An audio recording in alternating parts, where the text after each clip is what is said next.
Revenge on Ex-Girlfriend, Karmic Edition. Well, this is a lengthy tale. I'm using a throwaway account since my Reddit username is well known among my friends. Beginning, my birthplace is India.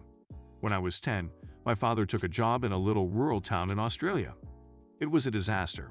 I was short, chubby, brown, spoke with an accent, and had little understanding of the culture. At school, I was tormented by a gang of racist jerks, and life was miserable. Fortunately, I maintained my marks and received a scholarship to study science at a large university in a major city. During my first day of university tutorials, I observed a timid, awkward-looking obese Indian girl sitting by herself. Her name was Rani, and she was also from a little town. She just recently moved up here with her second cousins. We instantly became friends over how awful high school was and how wonderful it was to live in a cosmopolitan city. We discovered that we had many interests and joined the same societies/clubs at our institution: video games, board games, Indian cultural clubs, ballroom dancing, etc. I asked her out after about a month.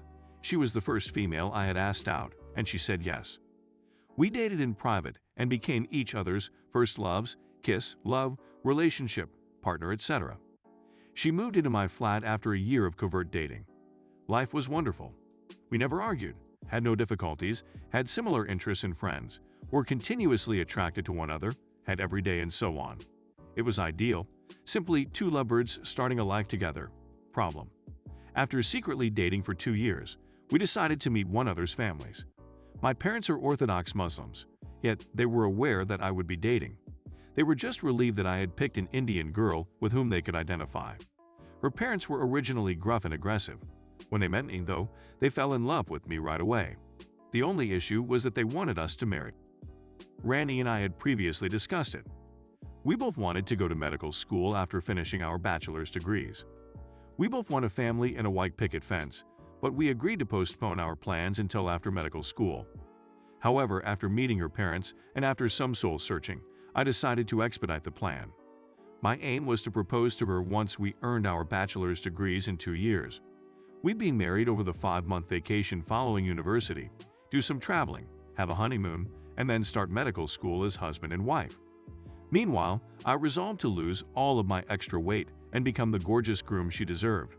Both she and I were overweight, and we never had any problems with our weight or attractiveness to each other, and I didn't mind that she stayed that way for the rest of our lives. I just wanted to better myself and become the gorgeous guy she deserves to be with. Rani was initially supportive of my weight reduction efforts.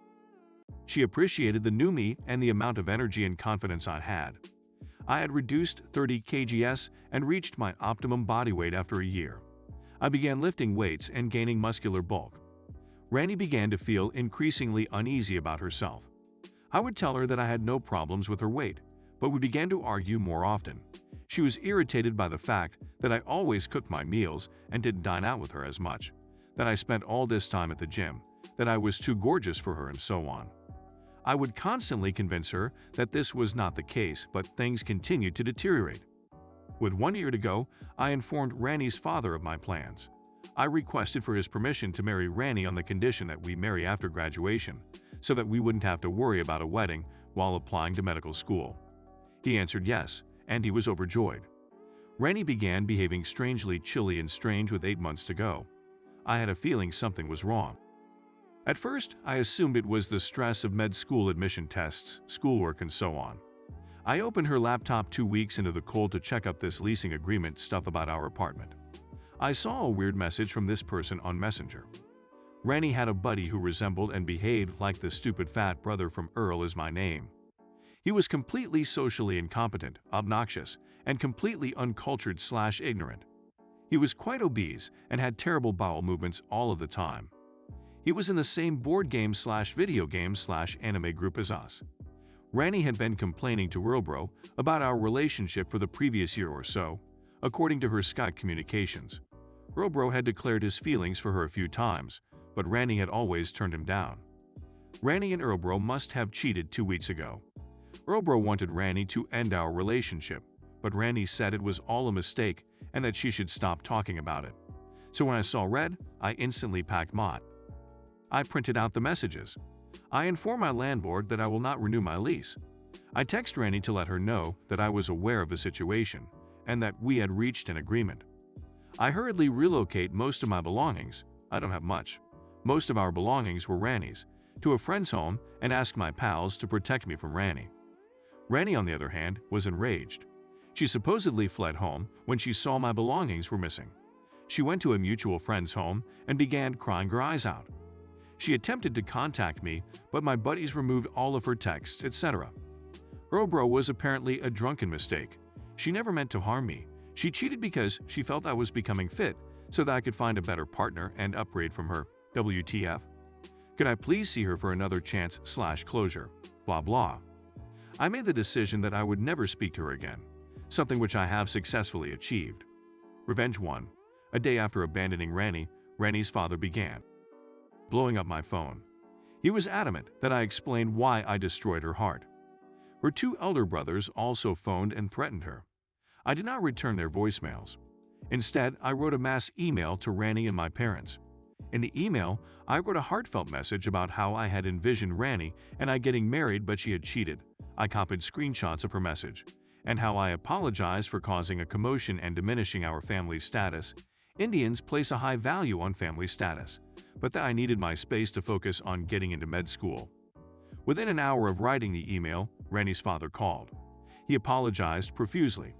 He apologized and said that his daughter had made a mistake. He claimed he'd drive up to my house and urge me to take Ranny back, and he'd pay me money. WTF.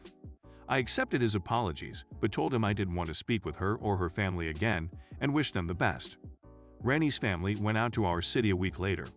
They drove Ranny back to their little village and removed her from her classes.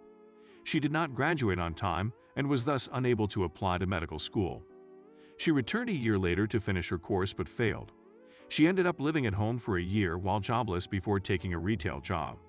She gained a lot of weight and now resembles a bleeding globe. Her dishonesty became known in the Indian society, and her family was outraged. Ranny is now very sad, and her family blames her for undermining their standing in the Indian society. Revenge number 2. I went to medical school in another state. A number of Indian parents contacted me about tutoring their children. Amina, one of the students I mentored, blew me away. She was studying science and aspired to be a doctor. She was beautiful on the inside and out. She had a lovely grin that brightened up the room. Most significantly, she had a lovely soul. She was involved in her community and volunteered extensively, not because she thought it would help her get into medical school, but because she really cared. I realized I was in love with her after teaching her for a year. I asked her out, but she said no. She said she loved me as well, but she is devout and prefers an arranged marriage in accordance with Islamic law. Despite the fact that I wasn't dating her, I knew she was my ideal lady, so I phoned my parents. My parents and her parents planned our marriage with the understanding that we would be engaged for 2 years until both she and I finished our respective degrees. We began dating as fiancés about this time would I know. Ranny and I developed a bucket list of romantic things we wanted to undertake as a couple years ago. Amina discovered the list. When I described the scenario to Amina, she said she loved the list and wanted us to finish the activities with some changes. We hoped to finish the list before our wedding. Amina photographed and scrapbooked all of our experiences as we finished them: climbing a mountain, salsa dancing, the Great Barrier Reef, Rome/Paris, and so on. Amina posted our scrapbook on Facebook a few months before our wedding date. Ranny gained access to the scrapbook in some way. She wrote a harsh note to Amina, accusing her of stealing her concept.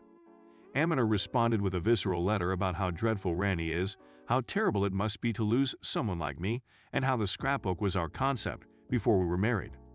Hearing I was getting married had to have driven Ranny over the over, and she vowed to kill herself. She had to spend 3 weeks in a mental health facility. In our Indian community, it was a huge scandal. This happened 3 years ago. Revenge 3. I've been married to Amina for 2 years, and everything has gone swimmingly. She is currently in medical school, and I am a junior physician. We're now trying for a child. My father phoned me last Sunday. My father's acquaintance from another city was attempting to arrange a marriage for his son. Ranny's parents had approached him with an offer. My father's buddy contacted to inquire about Ranny before introducing her to his son. My father sent my first email to this man, who then phoned and informed him about Ranny's adultery, pulling out of university, despair, and so on. Needless to say, He bolted for the hills and called off the scheduled marriage. He was grateful for my father's suggestion and promised to inform other Indians in his state about her past. End note. That's all there is to it. In the end, I didn't even have to speak to Rani over the years to exact my vengeance. Karma served it all out on a silver platter. I have a lovely wife and a career I adore, while Rani has only despair and self-destruction. This was all because I wanted to lose weight before proposing to her. It's definitely not pro-revenge, but I still like it. And maybe some of you guys who have had bad luck with love may find some peace/joy by reading this. Just passing on the good karma.